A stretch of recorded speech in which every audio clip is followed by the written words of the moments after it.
and welcome to chapter 27 of our journey through Wuthering Heights. So if you remember last time, we've had the meeting of Linton Heathcliff and Cathy, and we've seen how scared Linton Heathcliff is of his father as well. And while I'm at it, don't forget, like, comment, subscribe, comment, notification bell, all of those great things that we know and love. There's a sense of incrementum here because it's gone from hours, sorry, the other way around. It's gone from months down to hours of how ill that he gets. So Edgar Linton's health is declining. We knew that anyway, and obviously at the start of the novel there's no Edgar Linton around. So as he's already rich, he kind of won the lottery and he's gone off for a new life on a tropical island somewhere. No, we know it's pretty clear what's happened to Edgar Linton, or what's about to happen in the narrative here. What's going to happen to him? Yeah, he's on his way out. No prizes for guessing that one, I'm afraid. So Edgar Linton is getting more and more ill, and Bronte deliberately parallels this with Linton Heathcliff's declining health as well. Then another visit up to him as well. A golden afternoon of August, every breath on the hill so full of life that it seemed whoever respired it, though dying, might revive. So Bronte maybe here creates a sense of hope through the reinvigorating power of nature, which is a romantic theme as well. I think there's a echo there of, remember last chapter we had a reference to Linton Heathcliff's idea of paradise, which was that very passive form of relaxing in nature. But I think Bronte's hinting at it here with Cathy's more vibrant appreciation of life at its fullest. And it's August, it's summer, it's hot, it's the height of nature and all of its powers, really, we could say. You could argue maybe spring is the height of its power, but summer, the high point of summer, I think, yeah, well, I think that's what Bronte's going for there. So she meets him up in that same place as well, where Wonder Wimp himself, Linton Heathcliff, can lie down and relax. And again, emphasis here about Edgar Linton's health. Then we've got probably the biggest thing in this chapter, but leave me and I shall be killed. Dear, this is from Linton Heathcliff. Leave me and I shall be killed. Dear Catherine, my life is in your hands. That's a metaphor. And you have said you love me, and if you did, it wouldn't harm you. You'll not go then, kind, sweet, good Catherine, and perhaps you will consent, and he'll let me die with you.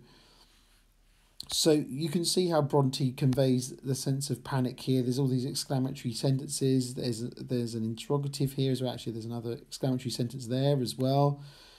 The affection he has for Catherine, I think he's genuine, but the consent, you can guess again what's happening here. And if you've got good memory from the start of the novel as well, you'll remember the domestic setup at Wuthering Heights really foreshadows what we're finding out here about Cathy and Linton Heathcliff being married, or they get married.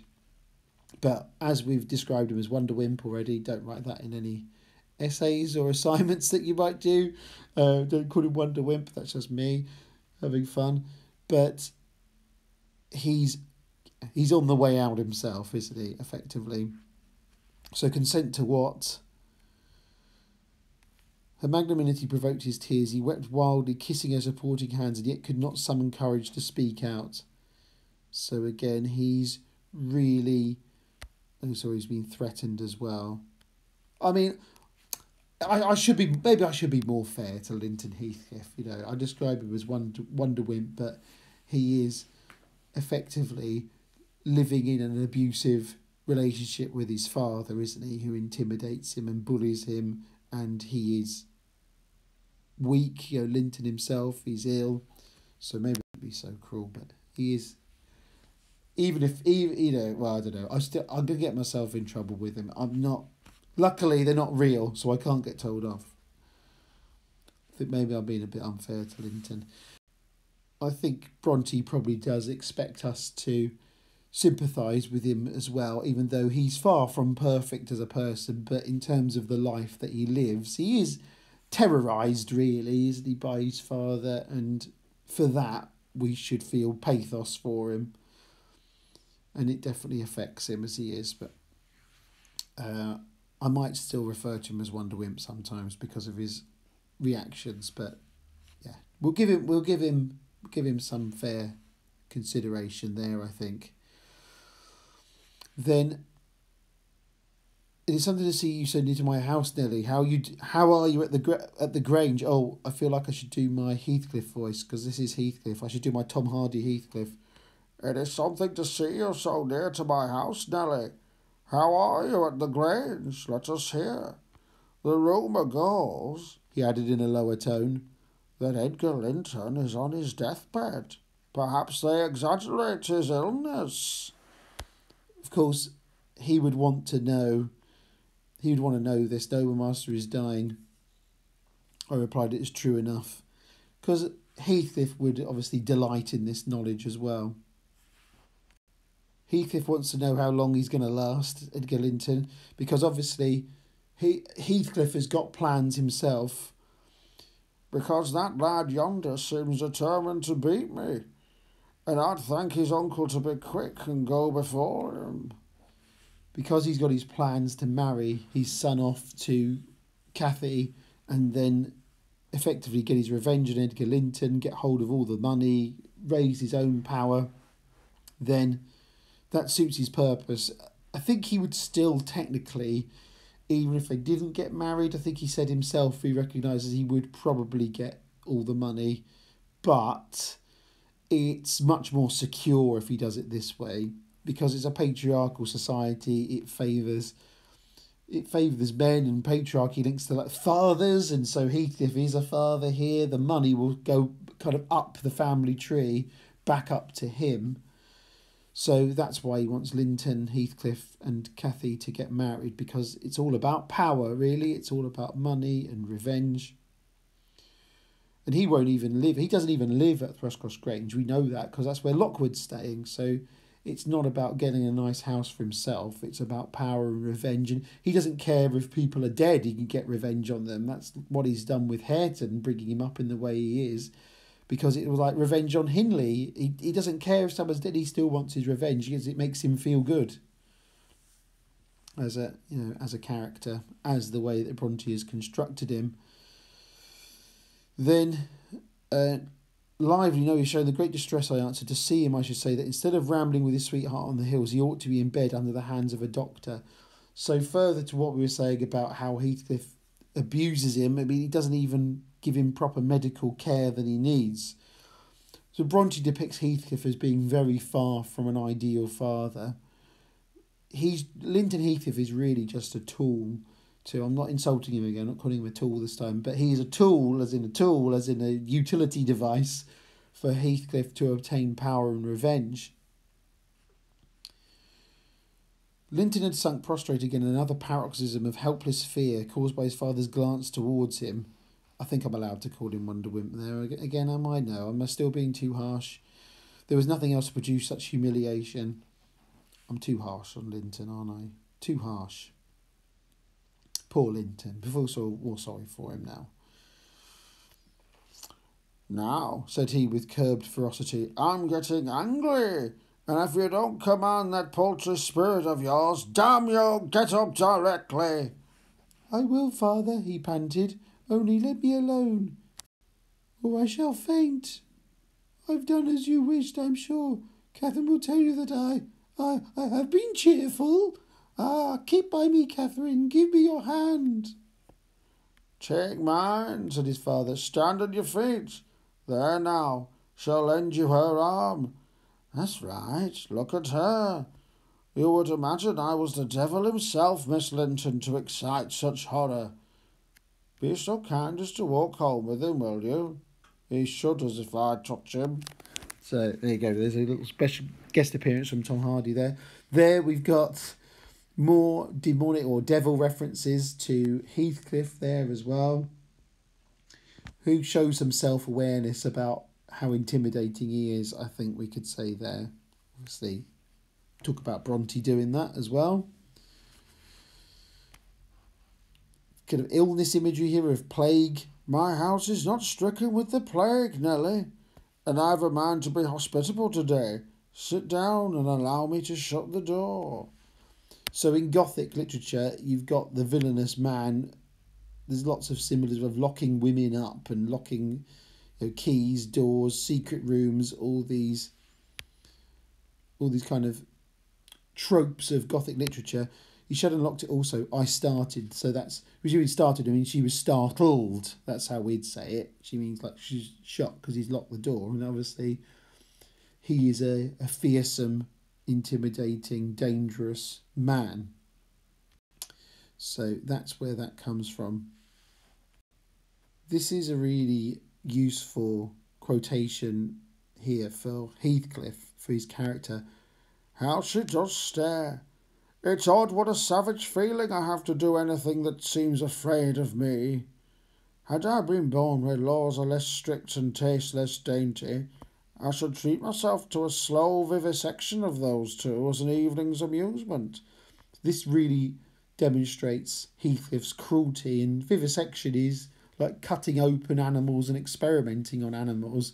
So he's saying if I lived in his words, effectively like a less civilised, just paraphrasing his words, a less civilised society, then for fun he'd like to cut them open and experiment on, and he means Cathy and Linton Heathcliff. That's pretty horrific by any standards, isn't it? He drew in his breath, struck the table and swore to himself, "By hell, I hate them." So again, his villainous nature is firmly established here by Bronte as well. "Now, Catherine Linton," he said, "stand off or I shall knock you down, and that will make Mrs. Dean mad." So he's prepared to threaten violence against Catherine as well. He seems to hold off a bit for Nelly. I think it's because she's the closest thing he's had to a mother, really. So there's always something about Nelly, but I think there's like a little bit of an invisible barrier that creates some restraint on Heathcliff's part. Nelly's always been very inconsistent with Heathcliff over the years. She's both like, facilitator, but she's also shown prejudice as well. She's like facilitated Heathcliff and the older Catherine, the original Catherine, meeting up, and she tells him he's handsome, and there's all these things where sometimes she's been effectively hyping him up and promoting him, and other times running him down, and she is inconsistent. So, but I think they have a bit of a strange relationship, Heathcliff and Nelly. Then Cathy as well, she will give as good as she gets, because we will go, she repeated, exerting her utmost efforts to cause the eye muscles to relax, and finding that her nails made no impression, she applied her teeth pretty sharply. So she was trying to use her nails to attack her fingernails to attack Heathcliff, but then she bites her teeth in as well. I think Bronte's reinforcing Cathy's connection with nature as well. Like her mother, she's there, she's fighting like an animal, effectively. And she's, again, not intimidated by Heathcliff. Heathcliff glanced at me a glance that kept me from interfering a moment. Catherine was too intent on his fingers to notice his face. He opened them suddenly and resigned this object of dispute. But ere she had well secured it, he seized with the liberated hand and, pulling her on his knee, administered with the other a shower of terrific slaps on both sides of the head, each sufficient to have fulfilled his threat, had she been able to fall. She couldn't fall over, but he hits her. So, again, Heathcliff, his violence and cruelty very much on display here, and he is really fulfilling this Gothic villain role here. I mean, there's plenty of other points in the novel when he does, but yeah, definitely here as well, because he's manipulating his son, and he wants Cathy. Obviously he's using violence to manipulate Cathy into marrying his son, and it's for his own benefit. This is classic Gothic genre antagonist stuff, effectively. And then if you think about the villain, we've even got it here, this diabolical violence, that diabolical as an adjective is associated with the devil. I rushed on him furiously. "You villain!" I began to cry. "You villain!" So just in case you needed a big neon light to highlight that he is a villain, here you go. So that is a very intense sequence there in the novel. Go to Linton now, as I told you, and cry at your ease. I shall be your father tomorrow, or the father you'll have in a few days, and you shall have plenty of that. So his cruelty isn't just physical, it's also emotional as well, because he's saying that, I'm gonna be your father, as in father-in-law, and your real father's gonna be dead in a few days' time. So he's very cruel. Her cousin had shrunk into a corner of the settle, as quiet as a mouse, so a natural simile there, but it's a very familiar one actually, isn't it? Quiet as a mouse, but it emphasises Linton Heathcliff's timid nature, congratulating himself, I dare say, that the correction had lighted on another than him. So Nellie's narration here from Bronte highlighting Linton's own cowardice. He can't stand up to protect Catherine. He's not showing typical kind of manly qualities, in the kind of 19th century view of such things.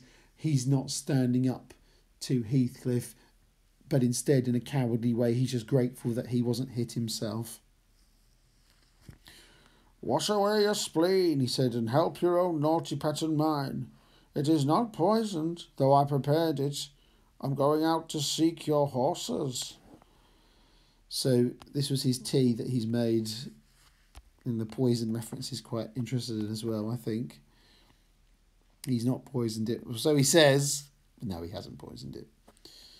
Master Linton, I cried, seeing we were regularly imprisoned. Gothic. You know what your diabolical father is after, and you shall tell us, or I'll box your ears as he has done your cousins. Yes, Linton, you must tell, said Catherine. I think they should have worked it all out by now, really. Give me some tea. I'm thirsty, and then I'll tell you, he answered. That is pretty pathetic, isn't it? Mrs. Dean, go away. I don't like you standing over me. Now, Catherine, you are letting your tears fall into my cup. I won't drink that. Give me another. Ooh, Linton, you're pushing our level of sympathy for you, You're really pushing it. It's hard. I think Bronte's making it hard to sympathise with him deliberately. It must be the case. Papa wants us to be married, he continued. Surprise, surprise. And he knows your papa wouldn't let us marry now, and he's afraid of my dying if we wait. So we are to be married in the morning, and you are to stay here all night. I'm getting married in the morning. It's not a joyous occasion, though, in this case. Take you with her, pitiful changeling. That's another supernatural one, because changelings are, in folklore, they are fairies. Fairies would swap babies, human babies, with a changeling, and they'd take the human baby and raise it up in the fairyland, and the changeling would take the place of the human. It would be a really naughty little creature that would just, substitute it. So that's a pejorative, a very folklory, supernatural, mystical, even magical, you might say, pejorative. I did give him a slight shaking, but it brought on the cough, and he took his ordinary resource of moaning and weeping. That's more typical action there. You must obey my father, you must. He spoke these words, holding the door open for his own son to pass, and the latter achieved his exit exactly as a spaniel might. So I put that one, that's Heathcliff opening the door there, and I thought the dog references, there's quite a lot of dog references in the novel. That's a recurring motif. We've seen that several times.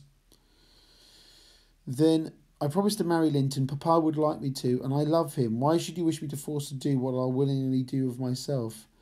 Let him dare to force you, I cried. There's a law in the land, thank God there is, though it be an out-of-the-way place. I'm informed if we were my own son, it's felony without the benefit of clergy. So he has to get married. Well, Linton and Cathy have to get married legally, and that's Nellie saying, well, there are law here, and even though we're an out-of-the-way place, Bronte creates the setting of the novel. It's like a little pocket universe. It's so isolated and out of the way. Just Nellie saying, really, well, even here in out-of-the-way place, the laws of the land do still apply. He can't do that. He can't force you to do it, and there has to be a vicar, present to actually. In those days, it could only be performed legally, really, by a vicar, I think. So, a marriage. "Silence," said the ruffian. "To the devil with your clamour. I don't want you to speak.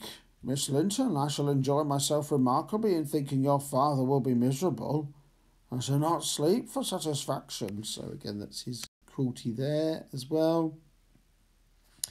Then Miss Cathy will think twice before she takes the cockatrice. If you know your Harry Potter, you know these mythical creatures, but they go back hundreds of years. They're not just made up for that. There's something that exists in folklore for hundreds of time, and you would turn to stone if it looked at you. And I think it had poisonous breath, but the poisonous breath wouldn't be much good even if you turned to stone anyway, so I don't know why it has to have poisonous breath as well. Overkill. "I don't hate you. I'm not angry that you struck me. Have you never loved anybody in all your life, uncle? Never? Ah, you must look once. I'm so wretched." So Cathy here shows real kind of forgiveness. "I'm not angry that you struck me. You've never loved anybody in all your life, uncle. Never. Ah, you must look once. I'm so wretched you can't help being sorry and pitying me." "Keep your fingers off and move or I'll kick you," cried Heathcliff, brutally repulsing her. "I'd rather be hugged by a snake. How the devil can you dream of fawning on me? I detest you." I do appreciate a bit Alan Partridge there. But there's more natural imagery in snakes, and I think there's a contrast between Cathy there and Heathcliff as well, and her sense of compassion being created there. Some servants actually are looking for them from the Grange, worrying where they are. "You should have opened a lattice and called out, but I could swear that chit is glad you didn't. She's glad to be obliged to stay, I'm certain." So they missed the chance for rescue here, as in, Nellie and Cathy. And learning the chance we had missed, we both gave vent to our grief without control. So they're shouting, and he allowed us to wail on till 9 o'clock. So he's imprisoned them there. They're completely trapped in the place, and they are effectively held hostage to Cathy having to get married to Linton Heathcliff as well. And Nellie's imprisoned. And there I remained enclosed the whole day and the whole of the next night, and another and another. 5 nights and 4 days I remained altogether, seeing nobody but Hareton once every morning, and he was a model of a jailer, surly and dumb and deaf to every attempt at moving his sense of justice or compassion. So that emphasises the Gothic nature of this sequence as well. Women being imprisoned. Hareton kind of takes the role of a jailer. Wuthering Heights is like a medieval building. It's almost like a castle in many ways. So there we go. But a suspense at the end of that chapter. So thank you for listening. Like, comment, subscribe, notification bell, watch the other videos. I will see you on the next one. Have a good day or night, whatever you are doing. Goodbye.